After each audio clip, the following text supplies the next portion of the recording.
In 1999, Forrest Whitaker played this mafia hitman who lives in a makeshift shack on a city rooftop. Right, with the pigeons. Yeah, exactly. He cares for this flock of pigeons.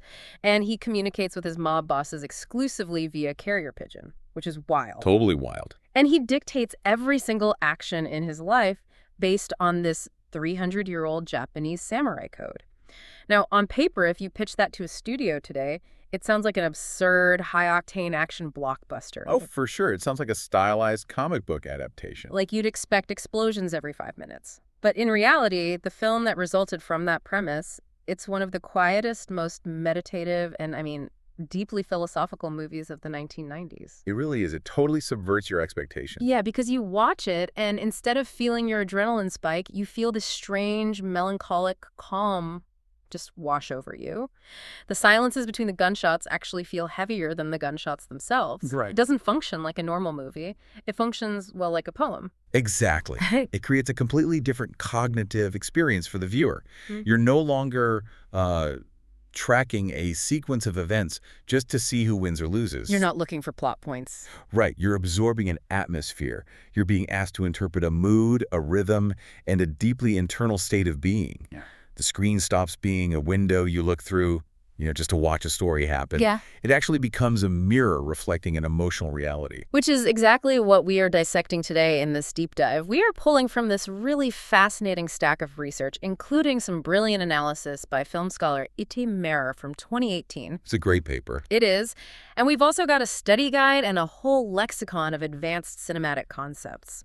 Our mission here is to act as your personal guide to the hidden architecture of film. Yeah, we're pulling back the curtain. So, if you're a beginner film student trying to wrap your head around dense cinematic theory, or, if you're just a massive cinephile who wants to know why certain independent movies linger in your brain for weeks while big blockbusters fade the moment you leave the parking lot, this is for you. We are taking you right to the center of the labyrinth today. We really are. We're looking at this spectacular collision of two completely distinct worlds. On one hand, we have Pier Paolo Pasolini. The Italian legend. Right, a highly provocative, deeply intellectual theorist and filmmaker who, back in the mid-1960s, proposed this radical new way of understanding the cinematic medium. And on the other hand, we have Jim Jarmusch. The king of indie film. Exactly. The undisputed icon of American independent cinema. He's this Ohio-born director who emerged in the 1980s and basically took Pasolini's dense, high-minded Italian theory and just dropped them onto the grimy, neon-lit streets of America. Yeah, the mundane American landscape. It's the ultimate cinematic translation. So we're going to use Pasolini's groundbreaking 1965 theory, which he called the cinema of poetry, as our ultimate decoder ring for Jarmusch's entire filmography. Because look, if you've ever found yourself sitting in a theater watching an indie film, feeling frustrated and whispering to the person next to you like nothing is happening. We've all been there. Right. Well, This deep dive is going to fundamentally rewire how you watch movies. Okay, let's unpack this. Because to understand what Jarmusch is doing with a camera in, Ohio or New York, right, we first have to jump back to Italy in 1965. We need to define the bedrock. Yeah, what does visual poetry actually mean? Well, it requires a massive shift in how we think about the camera itself. In his essay, Pasolini tackles this idea of the language of poetry in film by first drawing a really hard line between prose and poetry. Okay, lay that out for us. So if we think about written language, prose is functional. Right. It's a vehicle for delivering information, like an instruction manual is prose. A newspaper article is prose. You see the facts. Exactly. If a film is operating as prose, the camera is merely a recording device. It just captures the plot. The camera says the man opens the door, the man sits at the desk, the man finds the documents. It's entirely literal. So it's basically just a security camera with better lighting. That's a great way to put it, yeah. It's just there to show you the evidence of the story so your brain can piece together the logic. Right. The camera is objective. Right. But cinematic poetry, Pasolini argued, completely abandons that functional storytelling. It throws the security camera out the window. Pretty much. It relies on an intellectual, highly subjective visual style that is built entirely on metaphors. The camera stops recording the objective reality of the room, and it starts rendering the subjective emotional experience of the character inside that room. Wait, I'm struggling with the mechanics of that a little bit. Okay, how so? Well, if the camera is a physical piece of machinery capturing light bouncing off physical objects, how does it suddenly capture an internal emotion? It's tricky. I mean, how do you film a metaphor without it looking incredibly cheesy? Like, a literal storm cloud floating over a sad character's head. Yeah, nobody wants to see that. But that is the genius of Pasolini's framework. Hmm. He didn't just throw out the term poetry and leave it vague. He actually outlined 3 distinct pillars to explain how a filmmaker engineers this subjective experience. Okay, let's go through the pillars. For any film students listening, take notes here. Right, so the first pillar dictates that the filmmaker must operate from a fundamentally imaginative space. The cinema isn't a theater stage capturing a play.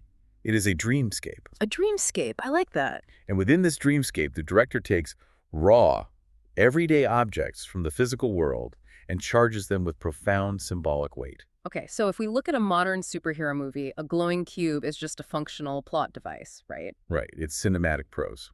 It exists solely so the villain can steal it and the hero can punch the villain to get it back. But in a cinematic poem, an object, let's say like a rusted swing set in an empty park, isn't there to advance the plot. It's a raw object transformed into a symbol of maybe a character's lost innocence. Or their inability to move forward. Exactly. It acts on the subconscious, and because the film is operating as a dreamscape, the primary building blocks aren't traditional story beats. Like the inciting incident or whatever? Right. No inciting incident, no climax.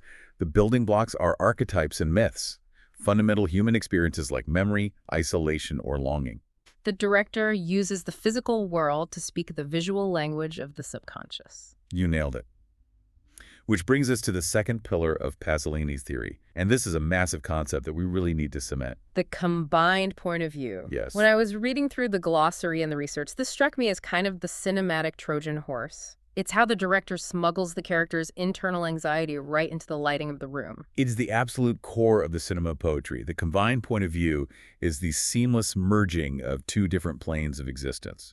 Okay, break that down. What are the 2 planes? On one plane, you have the character's subjective gaze. This is their internal reality, how their unique biases, traumas, and feelings of alienation color their perception of the world. That makes sense. And the second plane? The second plane is the objective grammar of the film itself. This includes the director's aesthetic choices. So things like the focal length of the lens, the color grading, the camera movement, the pacing of the edit. So the technical mechanics of filmmaking. Yeah. And Pasolini argues that when a film achieves pure visual poetry, these 2 planes become totally indistinguishable. Wait, so the technical visual style actually becomes the internal psychology. Exactly. If the character is deeply depressed and disconnected from humanity, the director doesn't just have the actor cry. The director makes the film itself feel depressed and disconnected. Oh, wow. So the camera might linger too long on empty spaces. The colors might feel drained.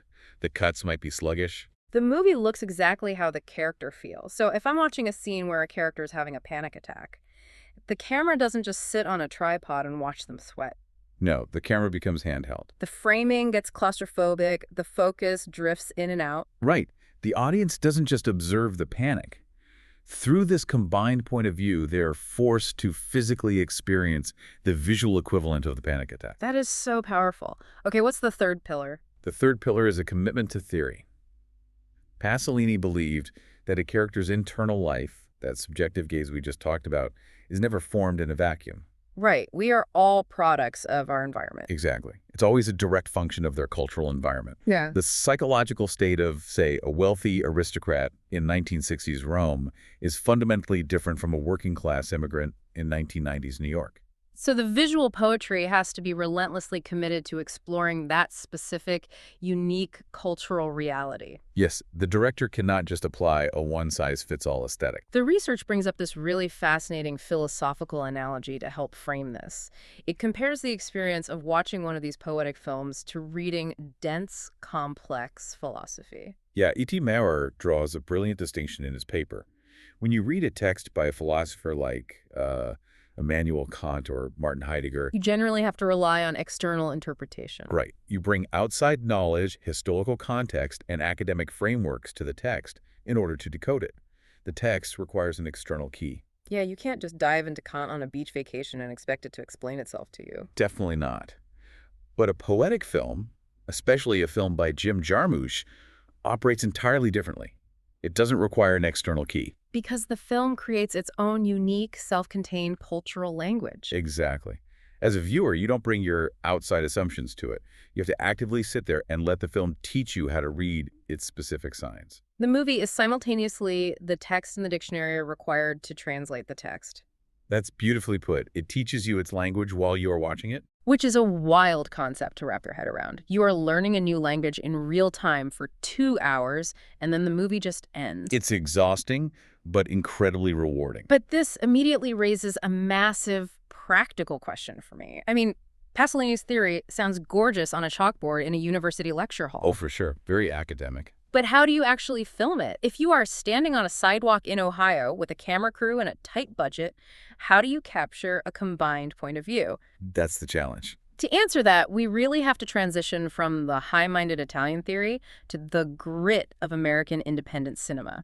Jarmusch applies Pasolini's theory by actively, almost aggressively rebelling against everything we've been taught about how movies are supposed to work.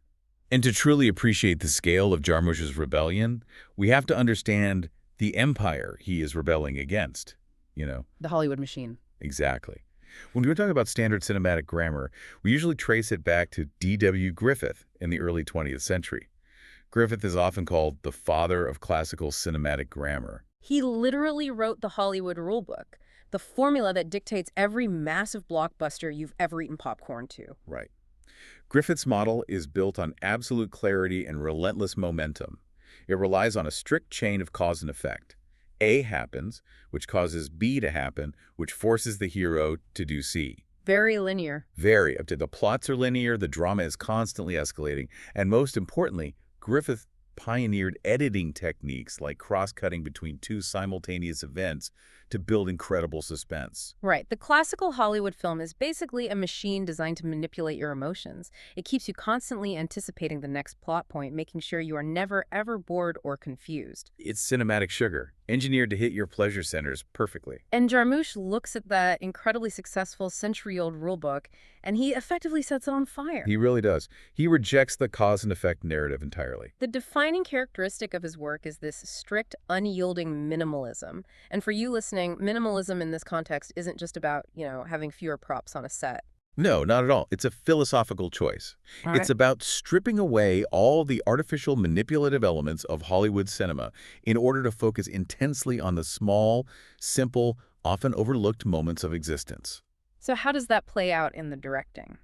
Well, Jarmusch refuses to use what he views as cheap emotional tricks. In a classical film, if the director wants you to feel sad, they will push the camera in for an extreme close-up of a tear falling. And a swelling string orchestra will dictate exactly how you should feel. Right, they do the emotional work for you. But Jarmusch denies you that catharsis. He avoids rapid formulaic cuts. He avoids heavy-handed exposition where characters explain their deep traumas to each other. Yeah, the dialogue in his movies is often sparse, awkward, and completely functional. Nobody is giving a brave, Oscar-winning monologue in the rain. Never. The research notes that Jarmusch draws heavy influence from the French New Wave, specifically Jean-Luc Godard. Oh, Godard, of course. Yeah, like Godard, Jarmusch prefers long, unbroken takes. He lets the camera linger long after a Hollywood editor would have cut away. And he employs a pervasive sense of irony and cynicism. Why? Just to be cool or detached? No, it's a deliberate defense mechanism against sentimentality. He is actively trying to prevent the audience from falling into the comfortable, passive stupor of standard storytelling. He doesn't want to force you to cry. He wants you to observe. Exactly. He wants to respect your intelligence enough to let you interpret the emotional weight of a scene without holding your hand. But I want to get granular here. How does this minimalist rebellion actually look on the screen? Like, how does visual poetry manifest in the physical world? Well, this brings us to a fundamental concept in the glossary: mise en scène. Let's define that for the beginners. It's a French term that literally means placing on stage.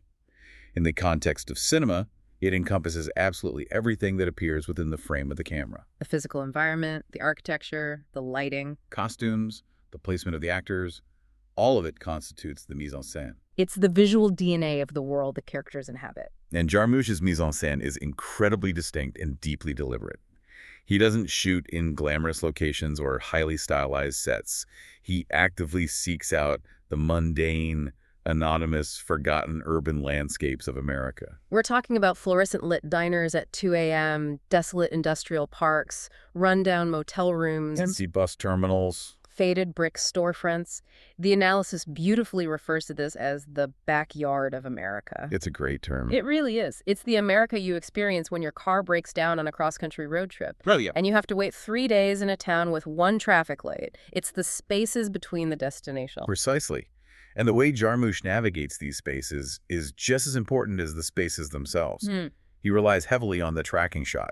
Let's explain that one too. A tracking shot is when the camera physically moves through space, often mounted on rails or a Steadicam, following a character as they move. Now, in a Hollywood thriller, a tracking shot is usually injected to build incredible tension, right? You're tracking behind a detective with a drawn gun as they move through a dark warehouse, hunting a killer. The movement of the camera is hurtling you toward a specific narrative climax. But in Jarmusch's framework, the tracking shot serves the exact opposite purpose. It is completely decoupled from the plot. Decoupled entirely. Yes. The camera might track alongside a character simply walking down a crumbling sidewalk for 3 unbroken minutes. They aren't walking toward a bomb they need to defuse. They are just walking. Okay, wait, I have to play devil's advocate here. Go for it.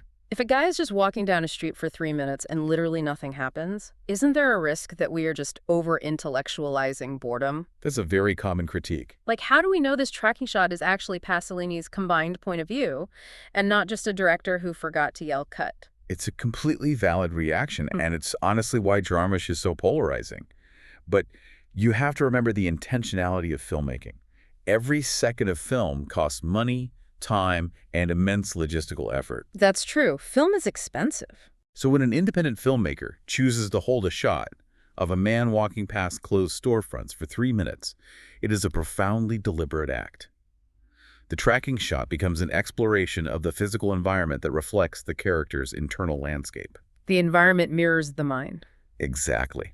As the camera glides endlessly past the decaying, alienated architecture of the city, the audience is forced to feel the endless, decaying, alienated state of the character's soul.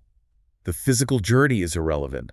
The emotional friction of the movement is the entire point. So the boredom or the discomfort we feel as viewers waiting for something to happen is actually the point. The film is forcing us to experience the character's own existential waiting. Yes. Which completely shatters the Hollywood rulebook. I mean, if you are rejecting standard filming techniques, no fast cuts, no manipulative music, just lingering tracking shots through the American backyard, then the fundamental architecture of your storytelling has to evolve. You simply cannot tell a standard 3-act hero's journey using this minimalist visual language. It would collapse under its own weight. It totally would. And this brings us to Jarmusch's defining structural innovation, which we identify as the episodic structure. Right, because he completely overhauled the aesthetic approach.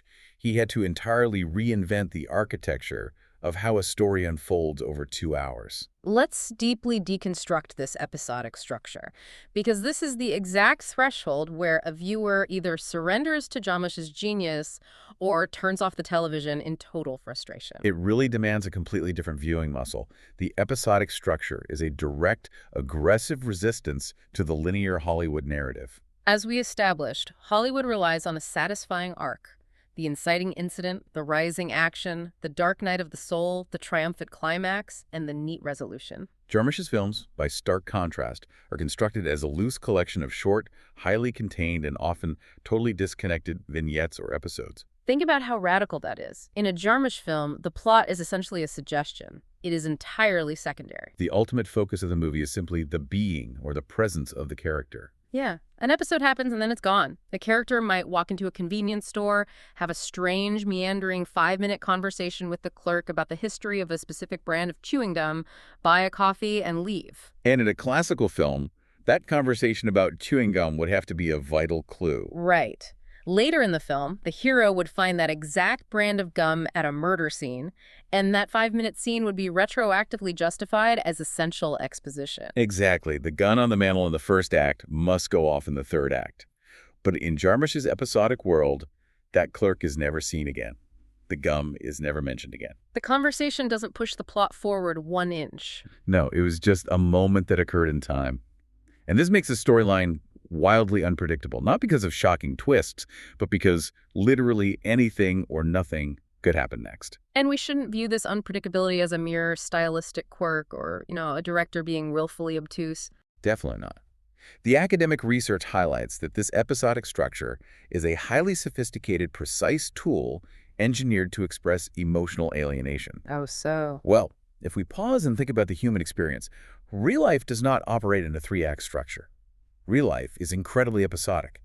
Our lives are a string of fragmented routines, random chance encounters, mundane tasks, and quiet moments of reflection. You don't get a swelling soundtrack when you're waiting in line at the DMV. Right, or a satisfying narrative resolution when you make a cup of coffee. Precisely. By forcing the camera to focus relentlessly on these small, routine, episodic images, Jarmusch is mining profound meaning out of the everyday. He is elevating the mundane to the level of high art. It forces you, the viewer, to undergo a kind of cinematic detox. Yeah. You have to actively abandon your deeply ingrained desire for a tidy resolution. You sit there waiting for the dramatic confession or the car chase, and Jarmusch is patiently saying, no, stop waiting for the future. Just sit here in the present moment with this character. Sit with their uncomfortable emotional reality. It is an exercise in radical cinematic mindfulness. And structurally, it perfectly fulfills Pasolini's mandate that the form of the film must mirror the psychology of the character. Right. If the protagonist feels completely disconnected, drifting aimlessly through a society they don't understand, then the narrative itself must feel disconnected and drifting. The episodic structure is the visual manifestation of alienation. Which naturally begs the question, who exactly are these protagonists? Who inhabits these disconnected, minimalist worlds? That's the key. Because you need a highly specific, very fragile type of character to carry a movie where the plot is secondary and the sole focus is on just existing. You can't put an action hero in an episodic film. They would destroy the delicate ecosystem. The sources are very decisive on this point. The core of Jarmusch's visual poetry relies on a very specific archetype. The wanderer. The wanderer. Yes, his heroes are almost exclusively wanderers. They are not proactive, they do not seize their destiny, they do not have master plans to change the world. They operate with a massive, almost impenetrable aesthetic and emotional distance from the society around them. They are ultimate outsiders. The analysis describes them as passive anti-heroes who observe the world with the detached curiosity of immigrants in their own land. They are strangers everywhere they go, even in their own living rooms. Let's focus on that concept of strangeness. It is a vital glossary term and philosophical state in this context. Strangeness is defined not just as acting weird, but as existing in a permanent state of profound alienation and a deep, agonizing lack of belonging.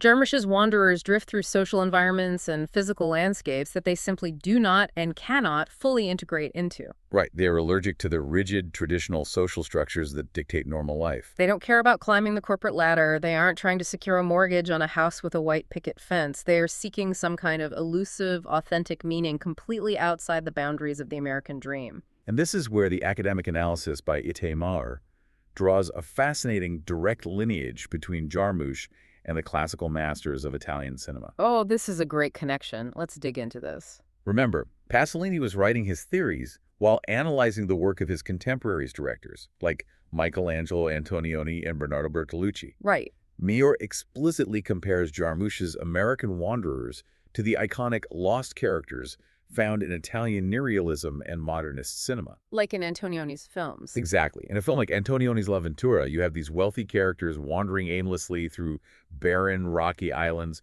completely alienated from their own wealth and relationships. And Jarmusch basically takes that exact same existential rot and transplants it into the American working class. Yes. But the research points out a highly specific coping mechanism that Jarmusch's characters use to survive this strangeness. They utilize escapism. But we need to be very clear here. This is not escapism in the commercial sense.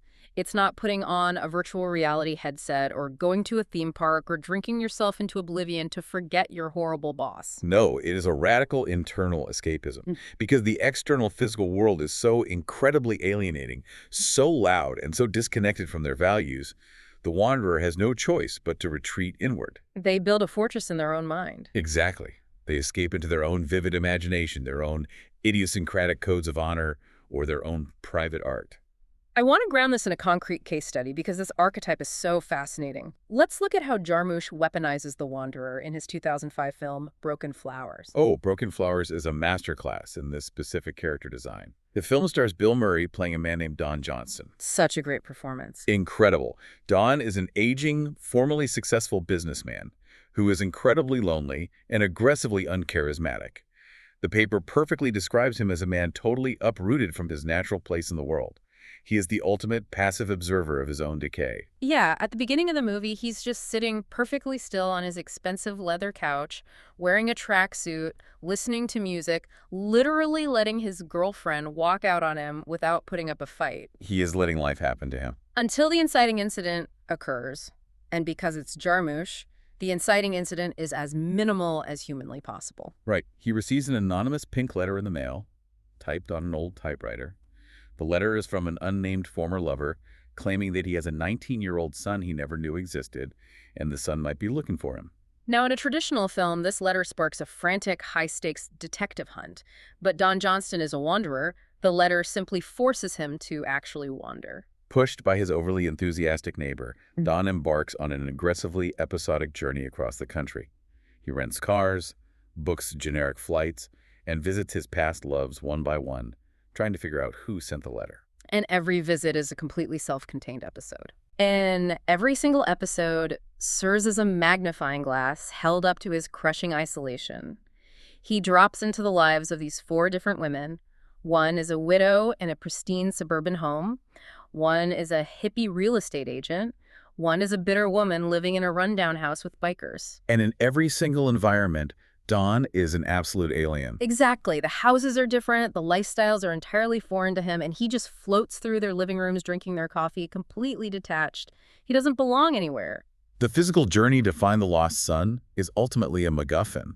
It's an excuse to conduct a relentless emotional exploration of Don's internal emptiness. The strangeness we discussed is palpable in every single frame. He is essentially a ghost haunting his own past, searching for some tiny fragment of emotional resonance in an American landscape where he has no anchor. It is the flawless execution of all the theories we've discussed. The episodic structure, the minimalist mise-en-scène, and the archetype of the alienated wanderer functioning in total synergy. Absolutely. Okay, I have to push back here, though. I love the theory, but let's talk about the practical reality of watching this movie. Sure. If Don Johnston is so alienated, so passive, and so internalized, and if the dialogue is stripped down to its bare minimum, I mean, Bill Murray spends half the movie just staring blankly out of rental car windows.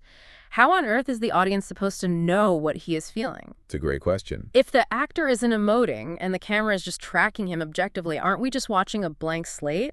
Where does the actual emotion come from? That is the pivotal question of minimalist cinema.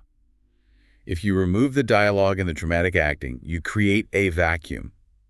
Something has to fill that vacuum to carry the emotional weight. Right. And the research provides a definitive answer for how Jarmusch solves this. The music. The soundtrack, it's not just background noise. Far from it. In Jarmusch's universe, the soundtrack is elevated to the primary emotional language of the film.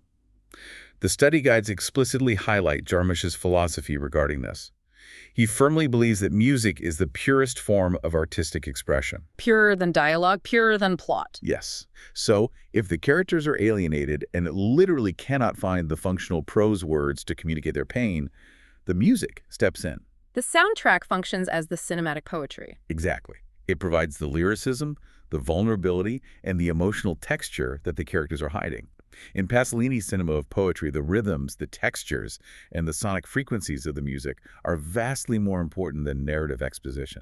The soundtrack basically bypasses the logical brain and acts directly on the nervous system. It shapes the lyrical and internal experience of the wanderer. It is effectively the invisible emotional script of the movie. The sources list some wildly eclectic musical choices that perfectly illustrate how he maps specific sounds to specific internal states. Oh yeah, let's look at his 1995 black and white western Dead Man starring Johnny Depp. Oh wow, yes. The soundtrack for that entire film was composed by rock legend Neil Young. And it's not a sweeping orchestral western score. Not at all. It's almost entirely composed of hypnotic, distorted, abrasive, improvisational, electric guitar feedback. Which is a brilliant application of the combined point of view. The protagonist in Dead Man is an accountant from the East Coast who is slowly dying from a gunshot wound while wandering through a surreal, violent, mythic Western landscape. And Neil Young's distorted feedback perfectly encapsulates the character's dying, fever dream reality. The music is harsh, lonely, and completely internal. And then, if we bounce back to Broken Flowers, the soundtrack is the polar opposite, but achieves the exact same goal. Right. The film relies heavily on instrumental Ethiopian jazz from the 1970s, specifically the artist Mulatu Astatke. And there's this incredible narrative detail. Don Johnston doesn't just hear the music ambiently. His neighbor, the guy forcing him to go on the trip, physically burns him a mixed CD of Ethiopian jazz and hands it to him. Such a specific, beautiful detail. We watch Don slide the CD into the stereo of his rental cars as he drives endless miles across the anonymous American highway. That is such a vital distinction. Yeah. The Ethiopian jazz isn't just an overlay added in post-production to make the driving scenes look hip. It is the literal pulse of the film. Think about the mechanics of that specific music. The syncopated beats, the wandering horns, the slightly melancholic, unresolved rhythm. That audio profile perfectly mirrors Don Johnston's aimless, melancholic wandering through the unresolved relationships of his past. The music is his internal state. It's the combined point of view achieved through audio. The character's subjective, unspoken depression is explicitly expressed through the objective soundtrack playing on the car radio. It's like the music is the only language these wanderers are truly fluent in. Okay, we have systematically laid out all the complex pieces of this theoretical puzzle. We have Pasolini's concept of visual poetry and the combined point of view. We have Jarmusch's aggressive, minimalist rebellion against Hollywood conventions. Right. We have the episodic architecture, the archetype of the alienated wanderer, and the staggering emotional power of the soundtrack. No, we need to see it all come together. Exactly. I want to see all of these disparate elements violently and beautifully collide in one specific, highly unusual masterpiece. We are going to dive deep into the 1999 film we teased at the very beginning, Ghost Dog, The Way of the Samurai. Ghost Dog is, without a doubt, the ultimate proving ground for everything we have discussed today. It's the film where Jarmusch's diverse cultural obsessions and philosophical frameworks reach an absolute fever pitch. It is a stunning piece of visual poetry disguised as a genre film. Let me set the stage for anyone who hasn't experienced it. Please do. Forrest Whitaker plays a character who only goes by the name Ghost Dog. He is a large, quiet, incredibly lonely black man living in the margins of a grim, unnamed American city. Living on that rooftop. Right, with his carrier pigeons. And his entire existence, his moral compass, is dictated by the Haggakur, an ancient real-world text detailing the philosophical and ethical code of the Japanese samurai. He views himself as a traditional, honorable retainer. But the supreme irony is that he is acting as a retainer and a hitman for a local, aging, incredibly pathetic Italian mafia syndicate that saved his life when he was a teenager. It is a spectacularly bizarre, wildly original premise that frankly shouldn't work, but it does. Beautifully. And the academic analysis by Itay Maor approaches this film as an absolute masterclass in executing Pasolini's third pillar, the commitment to theory. Which dictates that a character's worldview is entirely a function of their specific cultural environment. Exactly. Ghost Dog is a profound, meticulously crafted exploration of the violent tension between ancient Eastern philosophy and grim Western reality. It's the ultimate clash of cultures. You have a protagonist who embodies the highest ideals of Eastern thought: honor, boundless compassion, intense loyalty, and total self-effacing submission to a master. He operates with an almost religious grace. But the Western reality he is forced to inhabit is one of modern, transactional, grim gang violence. And Jarmusch is brilliant in how he portrays the mafia in this film.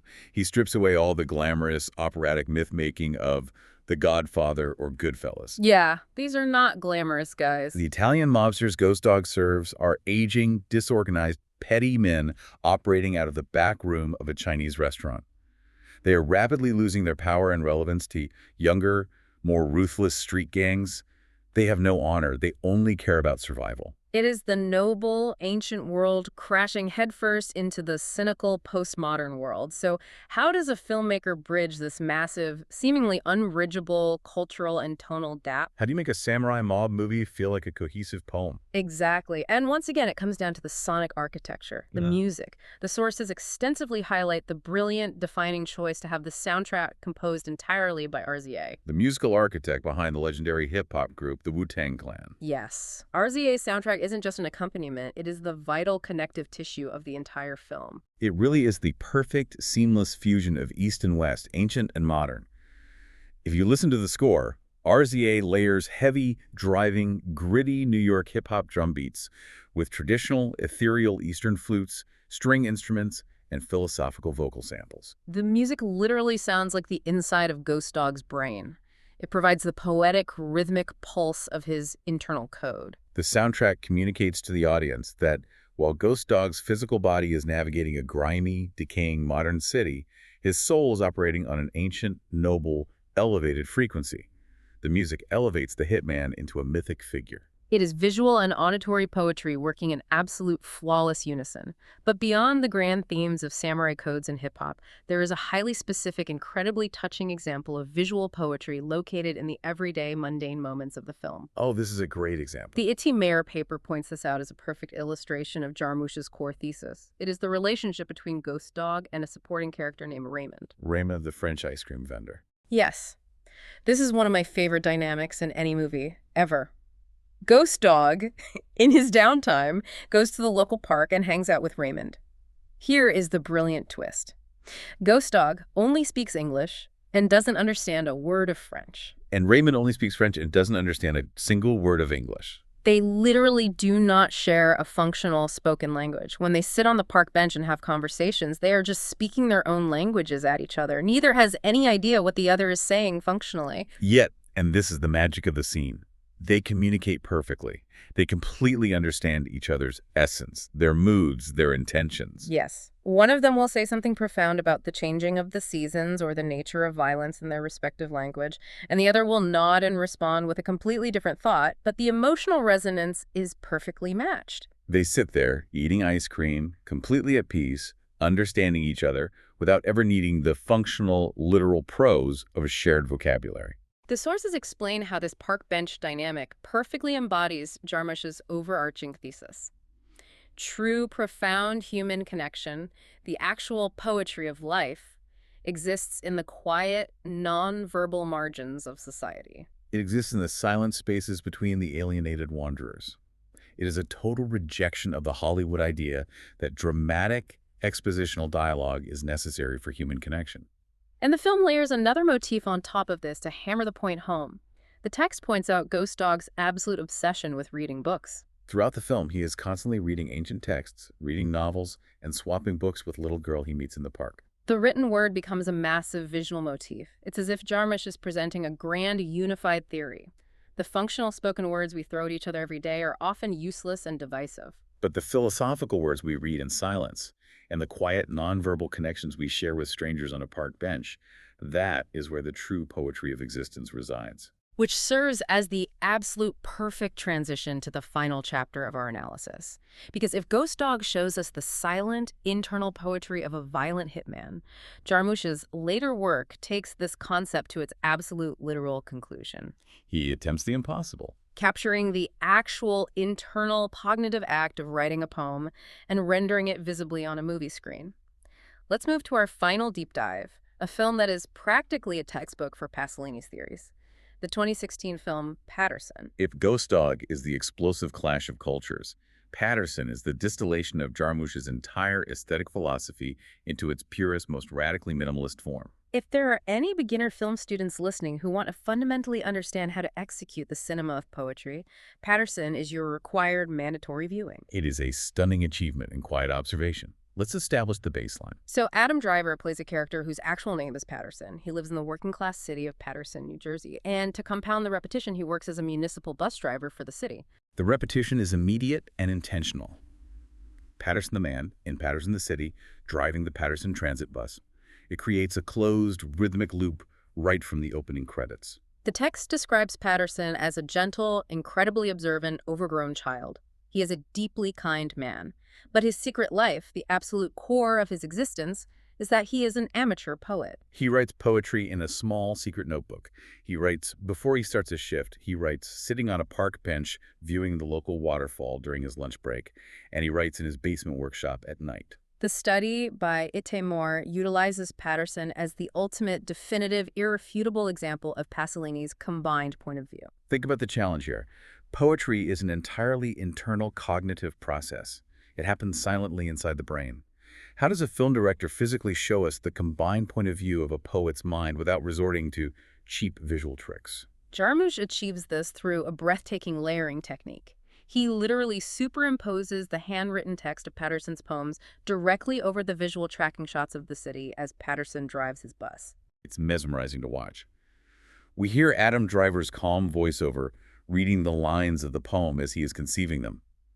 Simultaneously, we literally see the cursive, handwritten words appearing, line by line, across the movie screen. And behind those floating words, acting as the canvas, we see the objective visual landscape of Paterson, New Jersey, slowly gliding by through the massive windshield of the bus. All three layers, the internal voice, the written text, and the objective physical reality of the city, are layered perfectly on top of one another. It is the flawless, mechanical merging of the character's profound subjectivity with the film's harsh objectivity. The viewer is forcibly placed entirely inside the creative mind of the poet, while simultaneously observing the exact physical world that is actively inspiring him. The environment and the mind become one entity. So practically speaking, what does this actually look like? Why make a 2-hour movie about a guy driving a bus and writing in a notebook? That's the million-dollar question. The analysis points out a specific, iconic scene that completely blew my mind and crystallized this whole theory for me.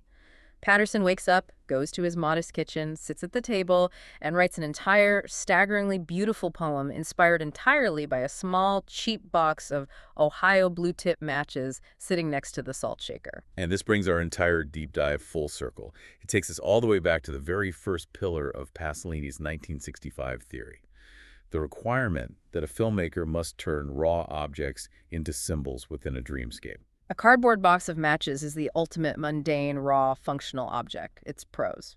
But through the imaginative gaze of the filmmaker and the attentive gaze of the poet protagonist, that specific box of matches is elevated. It becomes a profound, delicate meditation on the nature of love, the quiet warmth of domesticity, and the fragile spark of human existence. The object is completely transcended. It is the cinematic definition of finding the sublime in the mundane. And the structure that supports this is aggressively episodic and intensely repetitive. We watch Paterson wake up at the exact same time every single day. We watch him eat his bowl of cereal. We watch him walk to the bus depot. We watch him drive the route, silently listening to the mundane snippets of conversations from the passengers behind him. He comes home. He walks his English bulldog, Marvin. He stops at the exact same local pub and drinks exactly one beer. He goes home to sleep. Repeat. In a standard Hollywood movie, this kind of crushing routine would be portrayed as a nightmarish prison that the hero desperately needs to break out of in the third act. But Jarmusch flips that trope on its head. In his visual poetry, that repetition isn't a prison, and it certainly isn't boring. It is a spiritual practice. It is a meditation. It's a Zen-like acceptance of the present moment. The study guide highlights the deep, explicit literary influence running through the DNA of the film, specifically the legacy of the real-life American poet Wallace Stevens. Stevens is famous not just for his brilliant poetry, but because he worked his entire life at a mundane day job as an insurance executive in Connecticut. Yes. And the actual beautiful poems we hear Adam Driver recite in the film weren't written by a screenwriter. They were penned specifically for the movie by the acclaimed contemporary poet Ron Patchett. And understanding the influence of Wallace Stevens illuminates the core thematic conflict of the film, if you can even call it a conflict, in a movie so deeply committed to minimalism. The tension comes from Paterson's wife, Laura. She is incredibly dynamic, constantly changing her passions, and she relentlessly begs Paterson to publish his poems, to make copies of his secret notebook, to share his genius with the outside world. But Paterson gently, stubbornly resists. Because for him, the poetry isn't a product. It's not content to be sold or consumed by the public. The poetry is his survival mechanism. It is his way of processing the strangeness and the overwhelming nature of the world. It is his internal escapism made manifest. If he publishes it, it becomes prose. It becomes a transaction. By keeping it secret, it remains pure poetry. It's a profound existential stance. The film forces us to ask, does art belong to the world, obligated to be shared and judged? Or does it belong solely to the creator, acting as a private sanctuary? By forcing us to sit in the theater and watch the quiet, repetitive, uneventful life of a bus driver, Jarmusch is laying down a massive challenge to the viewer. He is challenging us to look beyond the recorded image on the screen, to look beyond the entertainment value, and to find the hidden poetry in our own crushing routines. He is literally telling us that we don't need a samurai sword or a cross-country road trip or a bank heist to find meaning in our lives. The profound meaning is already right there. It's in the box of matches sitting on your kitchen counter. It's in the specific way the morning light hits the dashboard of your car during your miserable commute. It's in the overheard snippet of conversation at the grocery store. It's all around us. Okay, I want to pull all the way back and try to synthesize this incredible, sprawling journey we've been on. We started in 1965 with Pasolini's highly academic structural theory of cinematic poetry, the radical idea that film can operate like a lyric poem. Utilizing physical metaphors and a combined point of view to map the internal soul of a character onto the visual grammar of the camera. And we've seen, step by step, how perfectly and how subversively that theory is executed by Jim Jarmusch across the modern American landscape. By meticulously stripping away the bloated excess of the Hollywood machine, rejecting the rapid-fire cuts, the explosive manipulative plots, the tear-jerking musical cues, Jarmusch clears the brush. He creates a radically minimalist, pristine canvas, and onto that quiet canvas he gently places his alienated wanderers. Through the use of brilliant episodic structures that actually mimic the random fragmented drift of real human memory and existence. And by utilizing wildly eclectic, emotionally resonant soundtracks to give a voice to characters who are too alienated to speak, Jarmusch achieves the impossible. He literally transforms the physical movie screen into a stanza of a poem. He forces our brains to slow down. He forces our heart rates to drop. He demands our absolute presence. He isn't just entertaining us, he is asking us to learn in real time an entirely new language of watching and perceiving. It's a true paradigm shift. So I want to take a moment and speak directly to you listening right now. Tomorrow morning, when you are on your standard commute, or the next time you were sitting alone at a table in a crowded diner, or you're just staring out the window of your apartment waiting for the day to start. Look around you. Really look. Jarmusch's entire filmography teaches us that you don't need massive explosions or perfectly written dramatic monologues or shocking third-act plot twists to experience profound meaning. The poetry isn't hiding in a fantasy world. It is already here. It is embedded in the rhythm of the mundane, waiting patiently for you to simply slow down and notice it. It is a beautiful, deeply empathetic way to move through the world. And if I can leave you with one final, slightly provocative thought to mull over as you go about your day. Let's hear it. Pasolini argued that the great filmmaker takes everyday objects and uses them to construct a dream. He turns the cinema into a dreamscape that we get to visit. But when Jim Jarmusch uses his minimalist aesthetic to force us to sit completely still and watch a quiet bus driver simply write a poem about a box of matches, it raises a much deeper, more radical question. Is the director merely dreaming for us on the screen, or is he actually training us, giving us the cognitive tools so that we can finally wake up and learn to dream for ourselves?